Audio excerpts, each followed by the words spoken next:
of the sea. But these majestic, enigmatic creatures are actually essential wardens of our marine environment. Found in every ocean across the world, they play a fundamental role in ensuring balance and stability in our oceans. Sadly, this role is jeopardized by overfishing and habitat loss. Around 3 billion people rely on fish as their primary source of protein.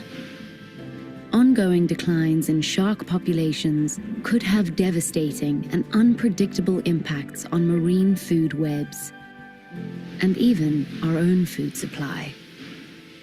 The plight of sharks and rays was the spark for the Save Our Seas Foundation, founded over 15 years ago. Through the funding and support of research, conservation, and education initiatives, we are dedicated to safeguarding the future of sharks and rays. Today we have 3 centers based in Seychelles, South Africa, and the USA. Since 2003, we have funded over 300 projects on over 60 species in over 50 countries. We have also partnered long-term with several projects, including the Shark Spotters in South Africa, the Shark Lab in the Bahamas, and the Manta Trust.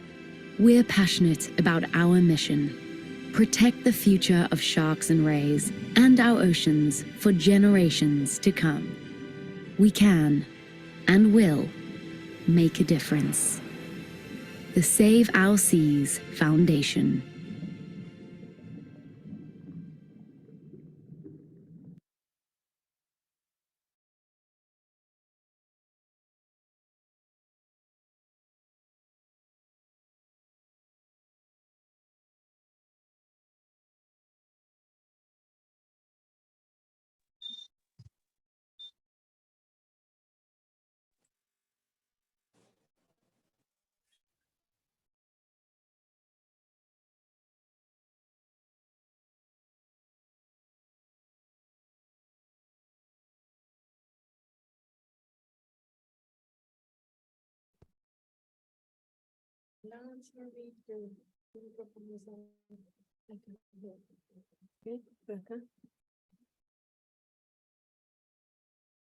Oh, I just realized I was muted. Oops. Welcome everyone to the Save Our Seas Foundation Distinguished Speakers Series. My name is Lance. I am the Director of Environmental Sustainability here at the Museum of Discovery and Science.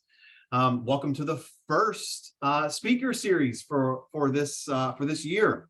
We have a whole host of different speakers lined up for you throughout the year, all the way through December, talking about sharks, talking about rays, talking about whales and penguins and all kinds of ocean life in between. So we hope that you can join us for the full series. There's usually 1 per month, sometimes 2 per month, depending on any special days like World Oceans Day and whatnot. So for the full list, you can join us at mods.org, mods.org, for the full list of and line up for the whole series. Tonight, we have Sandra Bessudo to get us started, the director of the Malpelo and Other Marine Ecosystems Foundation in Colombia. She's going to be sharing with us all about her research there and looking for all kinds of different sea life in the marine protected areas that's there and some of the really unique techniques she's using to view them. Before we get officially started and I introduce Sandra, though, I would just like to remind everyone that this is an open forum. So if you have questions, please type them into the chat.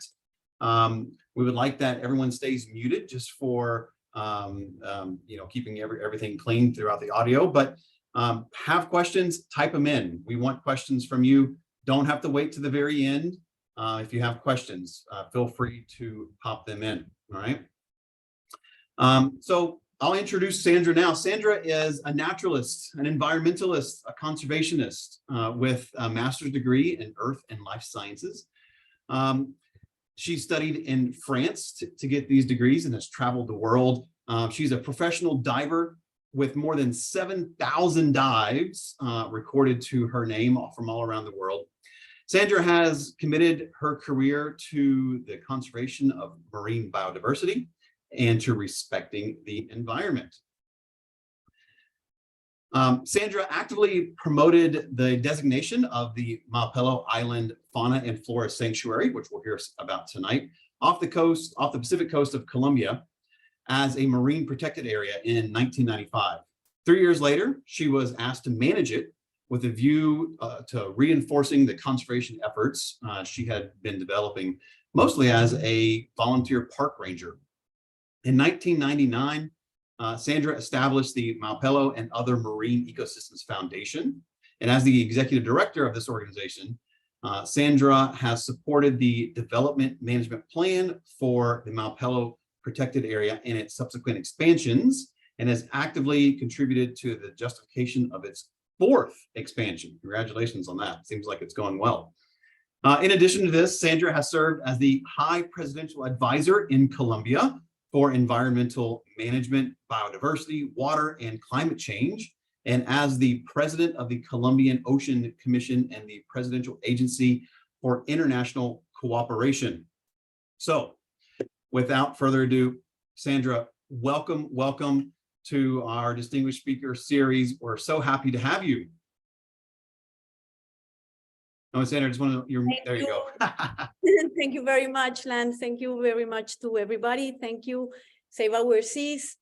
And thank you to the museum to invite me today. I will show you a short presentation about the work we do with the support of Save Our Seas Foundation.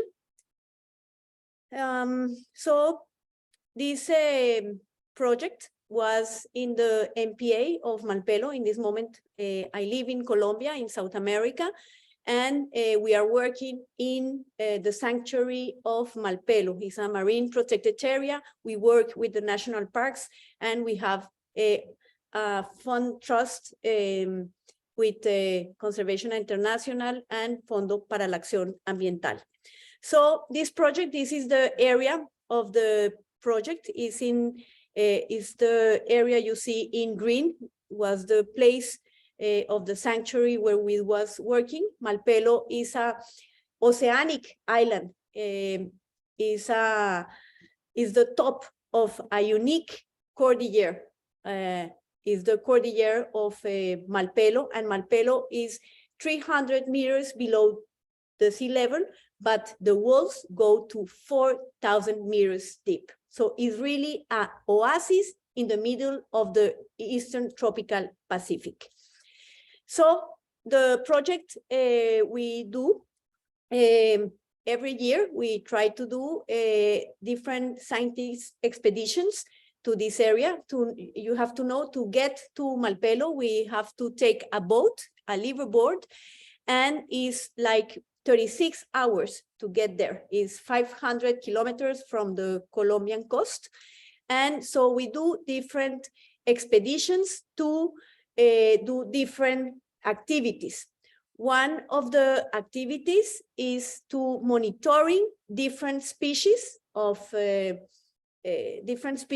different groups. For example, we see birds, turtles, marine mammals, and all the sea life we can see during the time we are crossing to Malpelo and when we come back.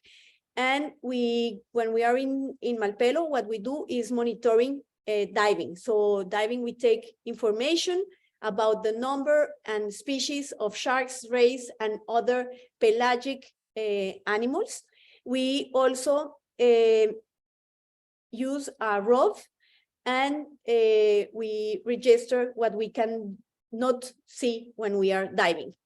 So I will show you some of the results. So this is what I told you. We are in front of the boat. We are looking with binoculars, looking what we see in the ocean. So sometimes we saw a lot, sometimes no. We see often dolphins, whales, turtles, and other species, and we take note about the coordinates the date, the hour, and if we can see the species, of course, we put the species. For this expedition, we see 44 observation, 18 marine mammals, 17 birds, 6 sharks, and 3 tortoises. Also, what we do is we put some broths. Broths is underwater camera. We put at 15 meters deep, and with a bait. The animals cannot come to eat, but they smell the jump. So we put 7, we have 7 points around Malpelo, and we did 3 in a seamount, and this seamount is the seamount more shallow in the Eastern Tropical Pacific. It's 130 meters deep, and is really an incredible place. So we deployed these broths. We deployed 48 broths, and each broth stay 80 minutes at 15 meters during the deployment. So the cameras register a lot of animals. For example, we record in the open sea hammerhead sharks, silky sharks, treasure sharks, oceanic white-tip shark, crinkly shark. This was with the broth, giant manta, pelagic ray, marlins, sailfish, and this is the area where we was. Where you see in red is the seamount. What I told you is Navigator, is really an amazing place, and the other points is other seamounts where we found other pelagic species. I will show you this video, for example. This is what we get. So we just record and we can count and see the different species. Here in this case is hammerhead, Sphyrna lewini, who are crossing in the high seas under the seamount. That's really interesting. What do you use for bait in the bruvs? In this case, we was using bonito. Oh, okay, so fish, little pieces of fish. Fish. And do you see wildlife come right up to it and try to investigate it, or is it often like swimming by from the distance, sort of? It depends. Sometimes we have some sharks, for example, silky shark, come very close and try to take try to bite, but normally they cross. They come, they see, and they leave. Normally, only the silky shark are coming and try to bite the broth. So you're trying to get an idea of all of the sea life that's around Malpelo. In the open sea, Yes. open, not around, because around we do by diving and with the rod. But when we are in open sea, we think there's nothing there. But when we put the broths, we can see a lot of animals we don't suppose to see. This is very interesting to see. And all these animals normally are more located where we have the seamounts. Seamounts are very important places in the water. We don't see, but it's really important places for biodiversity. Nice, thank you. So in the water, when we are around Malpelo, we have some places who are shallow. And so there we do some monitoring of different species. So here I put you 12 species, and normally since 2000, this is information from 2009 to 2022, but really we have information from 2000 until now. And we are taking information about Galapagos sharks, silky sharks, white-tip reef sharks,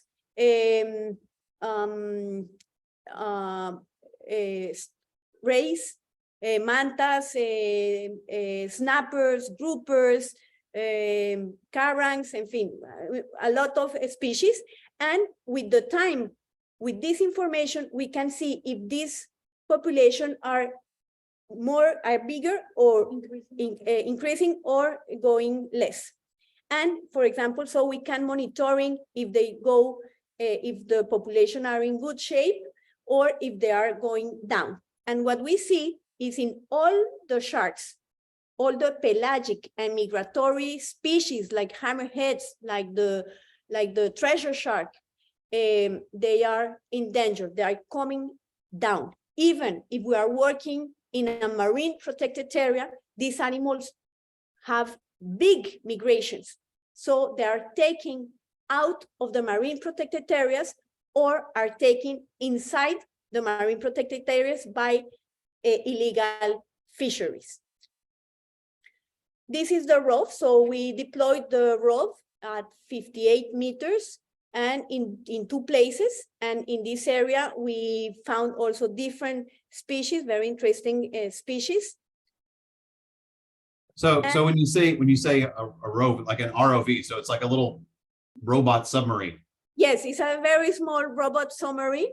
We are on the top of in a boat, and we just move like it was a toy, more or less. Right. They are moving on the water and they are taking video, but more deep than the divers can go. Do they let you drive it? No, I'm not good at that. Part of my team do that. Yeah. I can crash the rope. So it's like the if we want to use the how you say for the air a drone is not me. Ah, yes, it's like a drone, right? Yes. I got you. So someone's on the boat looking at a screen, driving it with a joystick, this kind of thing. Exactly. Yes. Exactly. Right. Okay. So part of this information we get help us to give the information to the government of Colombia, and we expand Malpelo. In last year, Malpelo was in 2017, 27,000 kilometers square. Now Malpelo is 47 kilometers square. So this information we get was very important for the expansion of the marine protected area. So when you see this map, it was the green part, and now the red area is the marine protected area, no take zone. And with this information also we increase the area of Yurupari. This is a new area to work with the fisheries to do a sustainable fisheries between national parks and the fishing department of Colombia. So would you mind just going back 1 second? I just want to try and give our audience a little bit of context of where they're looking at. So the little strip of land that's on the top of the map, that's Panama, right? Yes. Okay, so that's Central America coming into Colombia and South America. So when you look at that map, it's a huge area, right? Huge, I mean, huge. Yes, the black lines are the frontiers, the maritime frontiers between Colombia, Panama, Costa Rica, and Ecuador. And so when you see the area of Colombia is very big, what we create like a marine protected area. gotcha. So those are the nautical boundaries of those countries, those dotted lines. So much of Colombia's waters are protected, which is amazing. Yes. Now we already, Colombia get the 30% of the marine areas was protected. So was before 30 by 30, we did before. Amazing. That's amazing. Yeah, that's something other countries could strive for. That's really amazing that Colombia can lead the way in that. Yeah, no, Colombia did a big effort to conservation, and we did a big job since 2000 to protect, not only to increase the marine protected areas, but also to protect sharks. We have important law for illegal fishermen, for illegal fisheries, a very strong law. And also sharks are protected in Colombia. It's not allowed to fish sharks in Colombia. Nice. So this is the presentation of this project where who Save Our Seas help us to do this expansion. So I don't know if you have questions.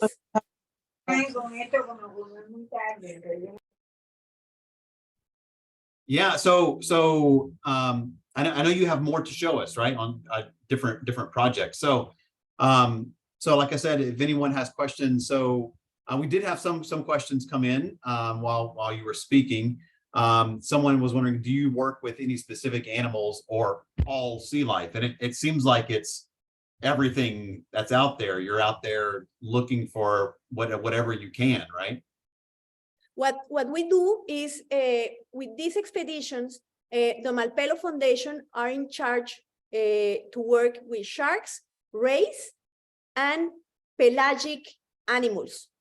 But in these expeditions, what we do is we help different scientists who are expert in other topics. So these expeditions, we have people in charge of corals, we have people in charge of oceanography and ichthyoplankton, we have people working on reef fish, we have people working on birds, etc. So we are a multidisciplinary group of people who are working because we have these expeditions. The Malpelo Foundation give places for those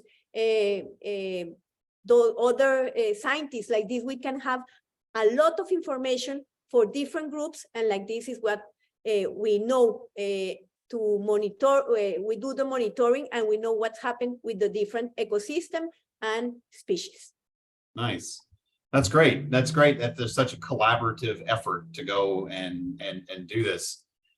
We had one question from Elena asking about the expedition, and like if you're not a big fan of, let's say you wanted to do this as for a living, you're young now and you're looking to go and do this for a living and want to be a researcher, maybe you're not the big fan of being in the water. you can do this, but you can still be on the boat and have some really important jobs, right? So could you give us a snapshot of a day on the excursion? Like what would your day on the boat be? What would it look like Okay. as you're out there on the excursion? Yeah. Okay, so when we are at sea, when we are moving from the coast to Malpelo, we are looking all the time on the sea with binoculars, and we are looking if we see mammals, or if we see birds, or if we see turtles in the surface, and all this information we note. When we arrive to the island, every morning we wake up like 6 in the morning, and we start diving at 7 in the morning. We do 3 dives per day, taking information. And when we finish at 4 in the afternoon, 4:30 in the afternoon, we have to take all the information to put in the computer, to download the photos. So we finish like at 7 in the at night. So we eat and we go sleep. So we are very busy on board. How long does an expedition last? We had a question about that. It's depending, but more or less, it's depending, but more or less we spend 10 days in Malpelo. Okay. So it can be like 12, 13 days. And how often do you get to go and do these expeditions? We try to do these expeditions. We try to do at least 2 expeditions. One, when the water is colder, and another when the water is hot. But sometimes we can do more expeditions, is depending if we can found, of course, financial resources to do more expeditions. Right. And of course, because it's not only around Malpelo, we have also to go in these seamounts who are far from the island. So there in these areas, we don't dive. We are always with the broth, with the rod, and looking in the surface. So not diving because the deep is 4,000 meters. Right. Yes. That's really interesting. We had one more question come through. Are other South American countries taking the same initiative like Colombia is doing, and to research and study and to protect their ocean and what's offshore from them? Yes, I want to show you. I want to show you something. I want to the presentation. Can I move the presentation Sure. down? I cannot do. I don't I know can why. end it for you, maybe. Let's see.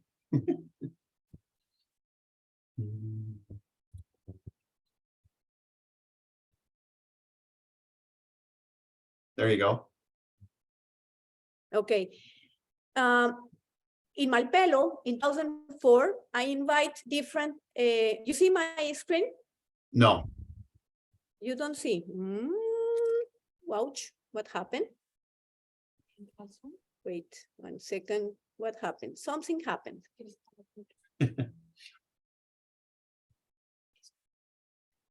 That's, oh, there we go. See? Yes. Okay. Okay.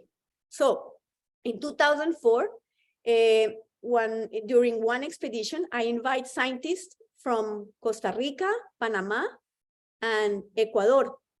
And we start working with telemetry, satellite and acoustic telemetry to know the movement. So since 2006 to now, look, all the effort, all the scientists, we create another organism called Migramar. We are scientists who are sharing all the information. All of these scientists are doing the same methodology, the same protocols, the same technology, and we are sharing all the information. And like this, we can see the connectivity between not only the island. Look, Malpelo, we have Cocos, we have the Galapagos, and different species of sharks, rays, and marine mammals. Look how they move. So they are migratory species, so we can show the connectivity of these animals. We can protect one island, but it's not enough. We need to protect different areas, and we need to protect corridors. This information, for example, with the information we did, we've found, for example, the sharks, the big sharks of Malpelo, the hammerhead sharks of Malpelo, go to the north coast of Colombia, and this is the nursery of sharks. There's a place in the coast where the babies are. Look, the babies, they are very small. You can see this photo is one baby of hammerhead shark. So we are working also in the coast to understand the movements and the connectivity, because we need to protect, of course, the nursery of where the sharks, the big sharks, hammerhead sharks of Malpelo are. So we need to protect, of course, the nursery in the coast. Right. This map I show you is all the effort of Migramar and all the people who are working with me in the different countries. So all the information we are taking help to expand also Cocos Island, Galapagos Island, and this corridor, Malpelo, and Panama Coiba Ridge. This is also how you say, is connected, the two marine protected areas connected. We also create this area to protect, and we are working in the different small areas around the coast to protect all these animals. That's really amazing, and that shows the need for holistic science, right? It's marine science is not, like, as you say, one little spot. It's the ocean is connected, right? Exactly. And so reminding people of that is really, really important, because some of these animals, as you say, swim for thousands of miles and migrate back and forth and back and forth. And if one area is protected, you can have the most perfect marine protected area, but if everything else around it is fair game, then it may not work out so well. So that's really nice that you have such collaboration and a more holistic approach going into South America and Central America, and hopefully beyond, maybe, right? it's very nice to collaborate. We are a group of scientists who are collaborating together. We share the information. We don't take the information only for us. We give the information to our countries to, of course, protect and create these swimways between different areas, different islands in the Eastern Tropical Pacific. And why we do that? Because we don't want to see this anymore. This is illegal fishing. Sharks are very endangered species, and we need really to work to protect these animals who are very important for the health of the oceans. The sharks are the animals who eat the fish who are sick, for example, and like this in the water we don't have epidemics.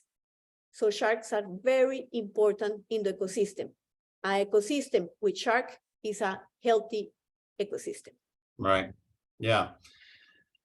Fantastic. So it sounds like you're doing some really great and had great work and have had some major successes in that work that was supported by the Save Our Seas Foundation. But I know you have more things on your list. That's not the only thing you're working on. So do you want to share more? I don't have more to share in this moment. I can tell you, I can tell you also, we work, of course, our most important projects are in the Pacific coast of Colombia, but in the Caribbean, where I'm in this moment, we are working also in coral restoration and also mangrove restoration. Very nice. Well, those are all connected ecosystems, right? Mangroves are often where sharks go to have their young, right? So they're nursery grounds. So you have to think about those coastal ecosystems and how they're connected. Yeah, that's really amazing. So I'll just remind everyone that if you do have questions, please type them into the chat. I have a few more for Sandra as we go through. But don't be shy, go ahead and type them in. We do have one more question that's come in. What is the most interesting thing you have learned in your research? I think the connectivity between different species. At the beginning, we didn't know really what happened. At the beginning, I was thinking, for example, hammerhead who live in groups go all together in one place, like the news in Africa, for example, no? And no, they live in different ways. The connectivity between the islands is very important, but also this connectivity with the land, with the nurseries in the land. So everything is connected. This is one of the things we was really surprised and very happy to understand. And the other is deep species. When we can see animals in a deep where we cannot go diving is also amazing. And we have too much to learn. It's not finished. We need to continue to learn. Right. What is the depth range that you can go down to? How deep can you go with those little roves and with the bruvs as well? Okay, no, with the bruvs, it depends the line, but normally we use 15 meters deep. With this bruv, we can just go at 100 meters. But when we have opportunities to have other tools like the ROV, another ROV, or when we can have a sub where we can go in the sub and go to 300 or 400 meters is amazing. Yeah. So when we have technology, for example, we was some years ago, we was with National Geographic, for example, and they have cameras who can go at 4,000 and 6,000 meters deep, and is another world. So if we have the technology, and if we have, of course, the way to finance this kind of expeditions, we have a lot to learn. So I guess that leads me to another question for you then. How would you, would you do that? Is that an area that you would expand this project into? Would you like to go deeper? Would you, what would you like to do more? Because you never know who's listening that's ready to write a check to say, here you go. Look, I want to go with deep cameras. I want to have deep cameras who we can download all the information very, very deep. I think this is very interesting to see what we have in deep waters, more than 1,000 meters deep. It would be very nice to know more. And of course, everything is more than welcome. So it's only Right. it's only we have only to dream what we want to do, why we want to do, and maybe we can get. Could you tell us a little more about your career? How did you end up where you are now? What did you start off studying? I know we know you have a master's degree in France, but what got you onto that career track? Because when I start at 19 years old, I became a diving instructor, and I arrived to Malpelo. And you remember the photo I show you with all the sharks who are dead? Yeah. So you showed it to me. Yes. So this was before Malpelo was protected. Oh, wow. Okay. All the time, boats with a lot of sharks inside. Right. And dead sharks. So this was what I say, I cannot accept to see that. And that's why I start moving and pushing the government to protect Malpelo. And that's why, and is like this, how I start protecting Malpelo and working for Malpelo with the different programs we have. We have programs, of course, scientists and monitoring. We have patrolling and fighting to illegal fisheries. We work in ecotourism, sustainable ecotourism, because we need also good divers. We need divers who respect the bottom, divers who don't put the fins and the hand in the corals or in the bottom. So we need really to have very good ecotourism and, of course, education and communication. So these are our programs where Malpelo Foundation are working. Right. And so scenes like that aren't occurring anymore, right? Because now you have a marine protected area, or they're occurring less, right? Because much of it is protected. Yes, but even if it's protected, we have to continue to understand, to do research, to do monitoring, to do education, to work also with the coast, with the communities, because in Malpelo we don't have communities, but the communities live, of course, in all the coast, and so it's very important to work with them like this. They can understand the connectivity between Malpelo and the land. Right. That's really interesting. So if you could, if there's, we have a few listeners that are a little bit younger, maybe they're starting their career and they're interested in studying the ocean, right? Or maybe they're older and they want to change careers, right? And they want to study the ocean. What would be a piece of advice that you might give someone that wants to go into the marine field and study and research ocean life? Look, what I think is everybody have her own vocation. And the vocation is very important. If you want to do, if you think is what you want to do in your life, you have to do. Sometimes it's not easy. Sometimes you want to do and you think it's not immediately, but you have to start. And if you have something, take the opportunity. If you see the opportunity, take the opportunity and work for that.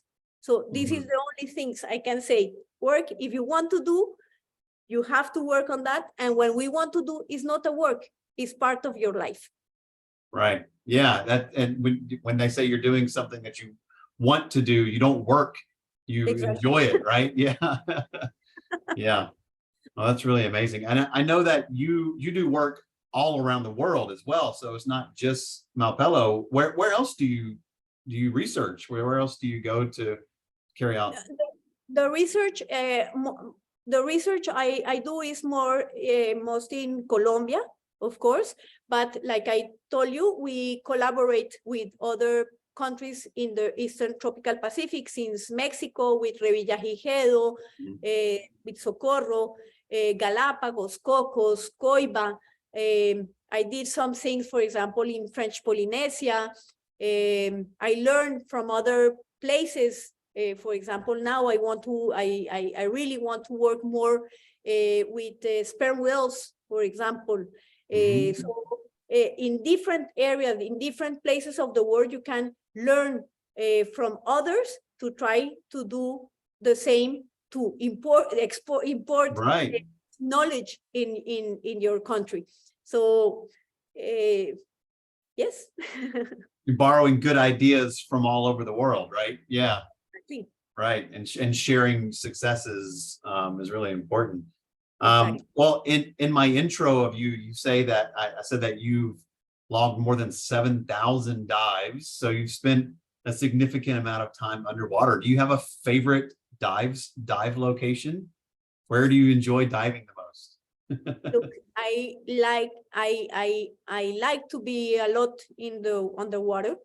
I think Malpelo Island is really an amazing place, because it's a place where you can see a school of hammerhead sharks, where you can see also whale shark, Galapagos shark. We have Odontaspis ferox, is a deep water shark, a very big shark with big teeth, who comes sometimes shallow.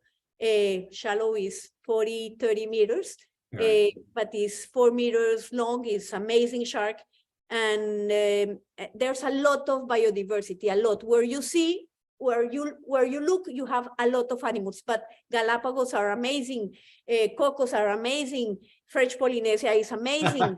Every place are amazing. This morning I spent 6 hours in the water planting corals, and I saw rays, I saw a lot of small fish, and I like to see them. Right.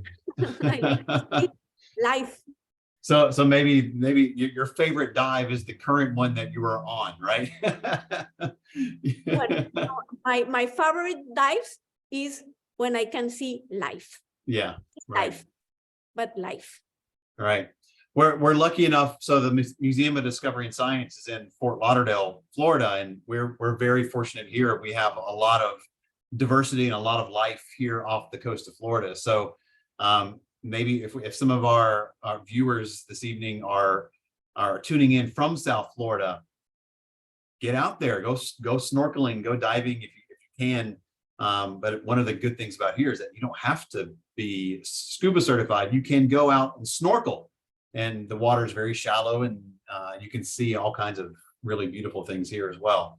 And maybe that'll inspire you to be like Sandra, right? And go and save the world for all these awesome animals.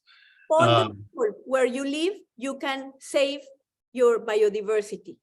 You don't need to go far. You can help to protect where you live. So this is very important. Yeah. Well, that kind of leads me into my last question for you this evening. And again, if anyone has any more questions, please feel free to put them in the chat. So my last question for you is just how would you recommend people get involved in ocean conservation in general? If they want to learn more about your organization and what you're doing in Colombia, how would they get involved with that as well? You can write us to info@fundacionmalpelo.org. I will write that. And all the questions you have, more than welcome. I will put you info. Hmm.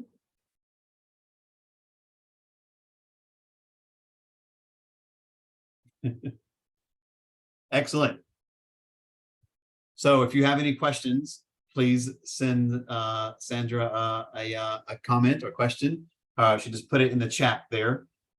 So info at fundationmalpelo.org, right? And we have also our Instagram, Fundación Malpelo.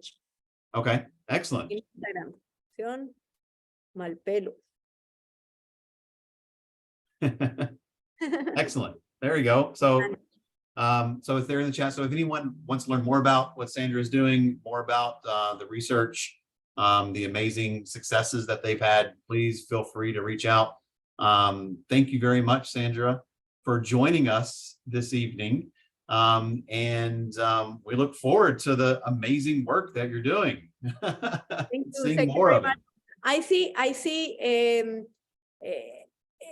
everybody can, what I want to tell you is everybody really can do something for the oceans, can do something for the nature and the biodiversity. We really need the nature, and I'm sure all young people wants to be more close of the nature and of the oceans, of course. Yes. Yes, I agree. Just get out there and learn about it. And so one of the places you can learn about it is here at the museum. So if anyone is local, come to our museum. We can we have all kinds of educational programs about our natural world. But if you're not here in South Florida, reach out to your local museum that may have educational programs talking about the environment, or just go for a walk along a seacoast somewhere or in the forest somewhere if you're not near the ocean, just to be in nature, right? It's a good way to get started. Lance, when I will go to Fort Lauderdale, I will go to see you. Aha, yes, thank you. When are you coming next? Yeah, you're more than welcome. We'd love to have you. Thank you. Well, thank you very, very much, Sandra, again, for joining us this evening. And like I said, telling us all about your amazing work. And like I said, we can't wait to hear more about what you're doing in the future. Thanks. Thank you very much, Lance. Thank you very much to everybody. And I hope you have a very good time. Thanks. So just for next time, the museum again is here in Fort Lauderdale. Our mission is to connect people to inspiring science, and I think we've connected you to a pretty inspiring person here tonight in Sandra. If you're in the area, come and visit. Environmental sustainability, physical science education, early childhood education, and health and wellness is what we do here at the museum. The Save Our Seas Foundation, our partner in this, is really helping us get to all those things. So thank you to them tonight for supporting. Next time, please join us May 4th, 6 p.m., same place, on Zoom here. We'll be talking to Jasmine Graham, the administrator of Gill Guardians. Gill Guardians is a conservation and education organization dedicated to protecting sharks and rays. So she'll be talking to us all about what their organization does, how you can get involved with it, and learn more about education with sharks and rays. So thank you again very much for everyone joining us tonight. We really do appreciate it. And thanks again, Sandra. We'll see you next time. Bye. Thank you very much. Bye-bye.